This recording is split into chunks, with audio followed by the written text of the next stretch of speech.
Habla de lo que te acordás de tu bautismo. Mi bautismo fue una experiencia muy interesante. Los primeros bautismos que se efectuaron en nuestra rama de 33 fueron, si no me equivoco, en diciembre, los primeros días de diciembre de 1949. Pero resultó que mi padre no quiso firmar el permiso que se requería para que yo me bautizara. Él pensaba que yo ya estaba bautizado y cosa muy rara, yo creo que era el único miembro de la familia que había sido también confirmado miembro de la Iglesia Católica. Así que él no quiso firmar el permiso y cuando los bautismos se realizaron yo no pude, lamentablemente, unirme a ese primer grupo del barrio. Pero unas 2 semanas después, el misionero que me enseñaba a mí el Evangelio, que era el elder Wilford M. Martindale Farnsworth, fantástico misionero de México, hablaba muy bien español, se enteró que le habían dado permiso para prolongar su misión por un mes más, porque su novia, que estaba de misionera en Hawái, iba a volver a Estados Unidos en esa fecha y entonces se querían casar inmediatamente. Así que el presidente de misión le dijo, bueno, te venís un mes a trabajar conmigo. Era Federico S. Williams el presidente, en la casa de la misión, esperando tu relevo. Entonces el elder Farnsworth, ante ese cambio de irse inmediatamente, fue a hablar con mi padre y le dijo, dice, mire, yo me tengo que ir a Montevideo y de ahí ya me vuelvo a mi casa. Pero no quiero terminar mi misión sin bautizar a su hijo porque sé que es su deseo. Y le explicó todo acerca de mi testimonio y todo lo demás. Asombroso, mi padre no discutió nada y dijo, está bien, voy a firmar el permiso y se puede bautizar. Y así fue como mi bautismo fue único en el sentido de que era yo la única persona que se bautizaba ese día. Igual tuvimos un picnic lindísimo con todos los miembros del barrio, nos divertimos mucho en el pequeño arroyo del Cherbal, en los fondos de la casa que actualmente es la casa del hermano Martínez, un miembro muy conocido del barrio de 33. Así que ese día, 14 de diciembre de 1949, yo me bauticé en las aguas del arroyo Yerbal en 33. De la existencia de la iglesia en Uruguay. ¿Qué tipo de resistencia experimentó? La mayor parte de la resistencia era, y todo basado en la ignorancia, por supuesto. No había conocimiento, no se sabía y la gente ignorante asumía cosas. Primera cosa, de los misioneros se decía que eran espías norteamericanos o espías, sin necesidad de poner nombres a quien sea, espías en intereses de otras agencias y de otros gobiernos. Esa fue la primera resistencia que se ofreció a la Iglesia por muchos años, políticamente. En cambio, con la Iglesia de Jesucristo de los Santos de los Últimos Días, empezó a surgir un nuevo sentimiento que nunca antes había sentido. Y así fue como poco a poco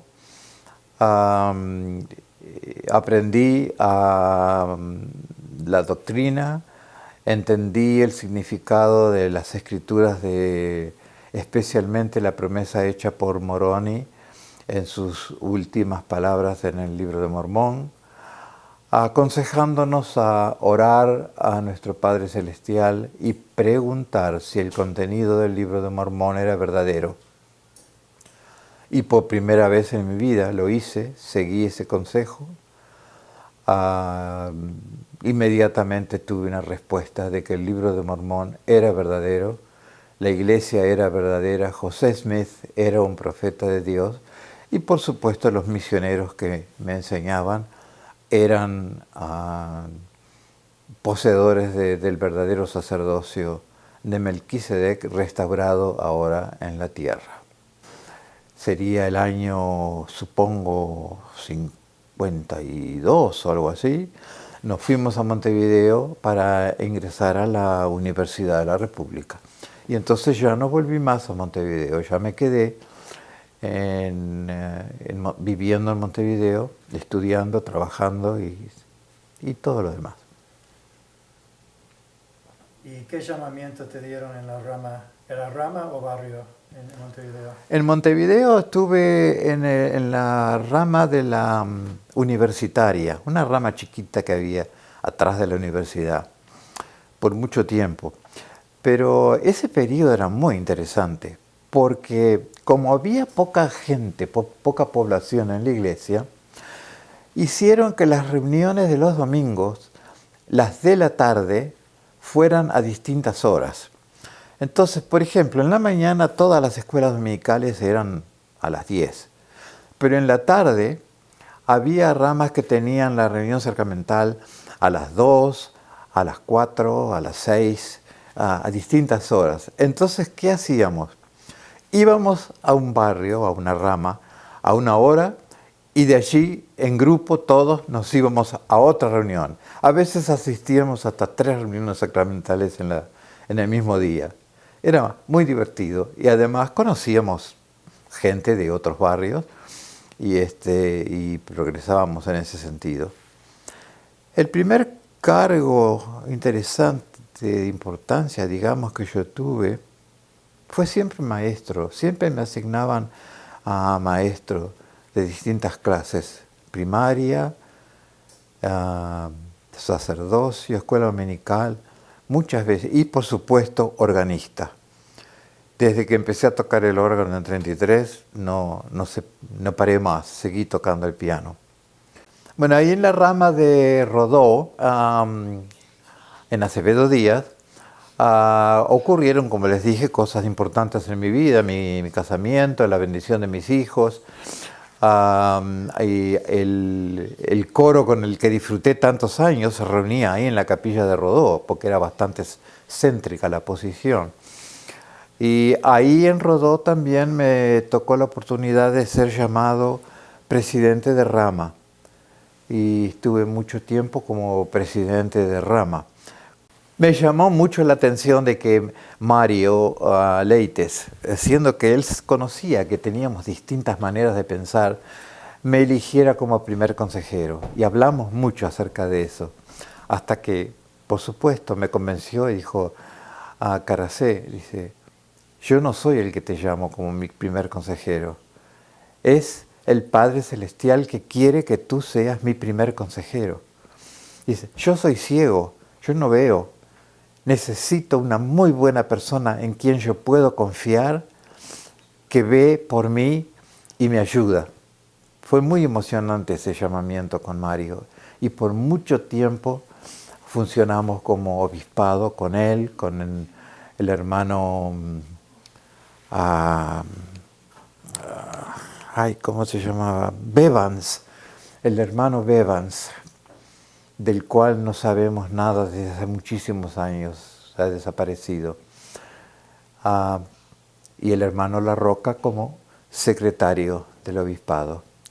Fue una experiencia muy linda que siempre me voy a acordar. Las primeras capillas que te acordás, Daniel escribió 3 acá. Una nunca había oído de esta, Deseret, Rodó y 33. Bueno, esas 3, ¿qué te acordás de esas capillas? Okay. ¿Cuándo las hicieron? Ya. Bueno, de las capillas de Uruguay, interesante que me hagan la pregunta porque yo estuve bastante vinculado, más de lo que me imaginé al principio de ese programa. Yo estaba buscando un empleo de tiempo medio para poder seguir estudiando y demás. Y el presidente no, el presidente del barrio no, el presidente de la rama, el hermano Mañone, me dijo, mira, el arquitecto Makowski, Esteban Makowski, va a empezar un proyecto nuevo para la iglesia, la capilla de Deseret. Y la iglesia quiere que haya una especie de contador o tenedor de libros, alguien de la iglesia que esté allí envuelto, controlando especialmente los horarios de los empleados, las horas empleadas, los trabajos, para estar seguro que no se está pagando más de lo que se debe, ¿no?, en trabajo. Y me pareció interesante. Y bueno, después de hablar con el arquitecto Stokowski, Esteban Stokowski, Makowski, me dieron el empleo y estuve por un buen tiempo ahí ayudando en la construcción de Deseret. Esa fue la primera capilla que se edificó en Boulevard Artigas, casi Suárez. Un local muy lindo, una capilla bastante grande, que por muchos tiempos fue la única. ¿Te acordás más o menos qué año fue eso? No, es medio difícil acordarme qué año fue, no me acuerdo. ¿Pero antes que te casaste? Oh, sí. Yo estaba todavía soltero, estaba estudiando, no había terminado mis estudios. Pero ya habían pasado unos años después que fuiste a Montevideo. Sí, ya hacía tiempo que estaba en Montevideo, okay. Sí. Entonces, para vos y para los otros hermanos y hermanas de la iglesia, ¿qué significó eso, tener cuando abrió la primera capilla? Una cosa fantástica. Por primera vez la iglesia tenía su propio local. Podíamos tener reuniones ahí. De ahí en adelante, las reuniones de las autoridades que venían se reunían ahí. ¿Qué recordás de la organización de la estaca en Montevideo? La estaca de Montevideo, cuando se reorganizó, fue un hecho así tremendo en la historia de la iglesia. Era algo que estábamos esperando ya hacía mucho tiempo, pero que no estábamos prontos y no ocurría. Bueno, cuando vino el hermano Fayans como acompañante del hermano Kimball, que era el apóstol que vino, y se anunció que íbamos a tener reuniones especiales del sacerdocio y demás. Ya se sabía que se sospechaba que era por la organización de la estaca. El presidente Fayans hizo un trabajo tremendo en la misión, preparando los líderes para el futuro. Con él se hizo un programa que se llamaba Preparar tu reemplazo siempre. Es decir, estar preparado para tener tu propio reemplazante. No solo te desarrollabas como líder en esta posición, sino que al mismo tiempo preparabas a alguien para que cuando te relevaran, traían a esa otra persona y vos ibas a hacer otra cosa. Todo eso hizo que los líderes se desarrollaran en tal forma que cuando la estaca se formó, estaban todos prontos para el llamamiento. Pero una cosa interesantísima ocurrió. En la reunión de la tarde, en las entrevistas con los miembros del sacerdocio y demás, te preguntaban, ¿a quién crees que sería la persona adecuada para ser presidente de la estaca? El nombre así fue prácticamente unánime, no sé si unánime, tal vez no, pero por una tremenda mayoría, César Guerra. Todo el mundo creía que César Guerra era la persona indicada para ser el presidente de estaca. Todos lo querían mucho, era un ejemplo de bondad, un ejemplo de testimonio, un ejemplo de espiritualidad. Era algo fantástico.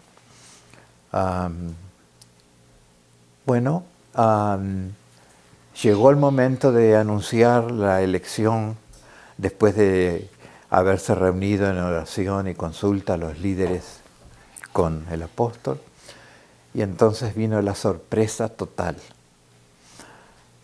nos informaron que a pesar que todo el mundo había demostrado su amor, su deseo de sostenimiento hacia César, cómo lo respetaban, cómo lo querían como líder, cuánto habíamos aprendido de él y demás. Dice, por lo tanto, el Señor ha decidido que el hermano César Guerra sea el patriarca de esta estaca.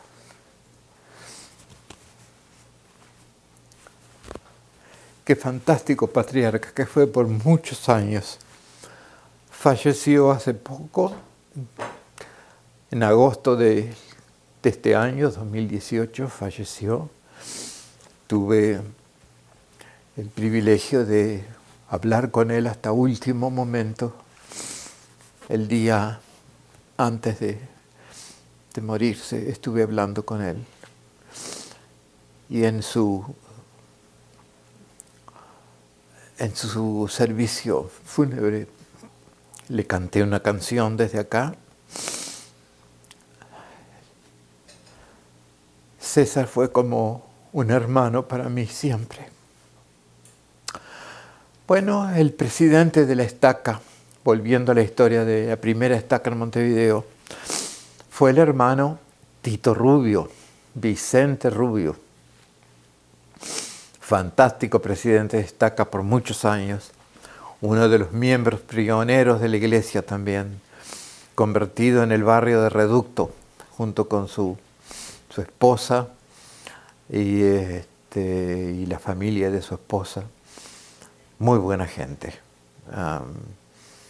Por muchos años fue presidente de la estaca. A los miembros de la iglesia de este momento en Uruguay, me gustaría decirles que piensen en lo distinto que fue aceptar el Evangelio y vivir el Evangelio en la época de nosotros, digamos, los pioneros, los primeros, cuando éramos tan pocos, cuando éramos tan evidentemente diferentes a los que estaban al lado nuestro, a nuestros familiares, a nuestros amigos, y los sacrificios que hubo que hacer, porque hubo que cortar amistades, hubo que cortar hábitos de vida, cosa completamente nuevo, y eso no fue fácil, fue bastante difícil. Yo recuerdo, por ejemplo, que discusiones muy formales en el liceo, cuando éramos estudiantes, de mi amigo César con un profesor de biología, discutiendo temas como, por ejemplo, la castidad y limpieza moral, física de nuestros cuerpos, como doctrina de la Iglesia. Algo que en general la gente decía, eso es anormal, no se puede vivir así. Sin embargo, me acuerdo el resultado de esas discusiones con este doctor, que finalmente dijo, bueno, tengo que admitir que tenés razón, César, en lo que crees o en lo que piensas. Bueno, cosas así. La iglesia ha crecido mucho y ahora pueden hasta tener vecinos que son miembros de la iglesia, cosa que no ocurría en nuestra época. Aprovechen de esa situación, tienen un templo que por años fue una cosa esperada y ahora ustedes lo tienen ahí, está bastante cerca de todos, a veces tienen que hacer un poco de sacrificio, pero es bueno que lo usen.